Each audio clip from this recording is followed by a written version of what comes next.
عبدالرحمن فاضلوف صاحبکار و چهره معروف در شبکه‌های اجتماعی ازبکستان با ماشینی پر از نشانه‌های جام جهانی فوتبال و پرچم‌های ازبکستان و کشورهای دیگر آسیای مرکزی در کوچه‌های شهر فیلادلفیا آمریکا سیر می‌کند. این ماشین هم وسیله نقلیاتی و هم ترغیباتی اوست. فاضلوف میگوید که از ازبکستان تا بلژیم رفت و سپس ماشینش را به واسطه کشتی به ایالات متحده برد. سفری طولانی داشتم. من امریکا را دوست می دارم. من جام جهانی فوتبال را دوست می دارم. این بار اول نیست. سال 2014 به برزیل رفته بودم.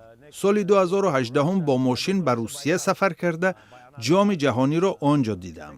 سال 2022 جام جهانی قطر را هم تماشا کردم. آنجا مسافه نزدیک بود. روسیه همگی 3000 کیلومتر و قطر 7000 کیلومتر. سفر امریکا 17000 کیلومتر را تشکیل می‌دهد. در تشکیل این سفر ظفربک نعمتوف و مظفر اونگبایف کمک کردند. هر دوی آنها ساکنان فیلادلفیا و از دوستان فاضلوف می باشند.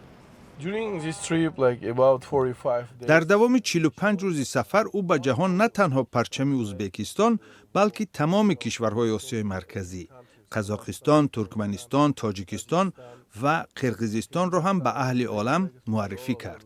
حالا مردم بیشتری با ازبکستان و آسیای مرکزی آشنایی دارند. برنامه عبدالرحمن فاضلوف در فیلادلفیا با فوتبال محدود نبود. در یک لحظه آرامی که پیدا شد، او در مرکز شهر فیلادلفیا نزد مجسمه راکی، قهرمان فیلم مشهور دوران شوروی رفته برای بینندگانش نوار تهیه کرد. haykal haqida qisqacha ma'lumot beraman. Demak, 1980-yili Rocky Balboa filmini suratga olish uchun عبدالرحمن فاضلوف هر سه بازی تیم ازبکستان را که در شهرهای مکزیکوی مکزیک، هیوستن و اتلانتا آمریکا با ناکامی انجامیدند در ورزشگاه تماشا کرد. به قول او این تجربه بزرگ و آموزش است. وی باور دارد که این گونه سفرها برای معرفی کشورش و در عموم آسیای مرکزی سهم بزرگ خواهند داشت، زیرا به گفته او در کشورهای زیاد درباره ازبکستان مردم خبر ندارند. فاضلوف امیدوار است که پیام صلح و دوستی او خوشپذیرایی می شود و مردم زیادی از کشورهای دیگر به دیدن وطن او هم میل پیدا می کنند.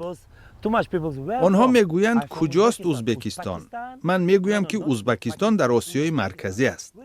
آرزویم این است که در هر کجای گویم که از ازبکستانم، مردم گوید که ما میدانیم ازبکستان در کجاست.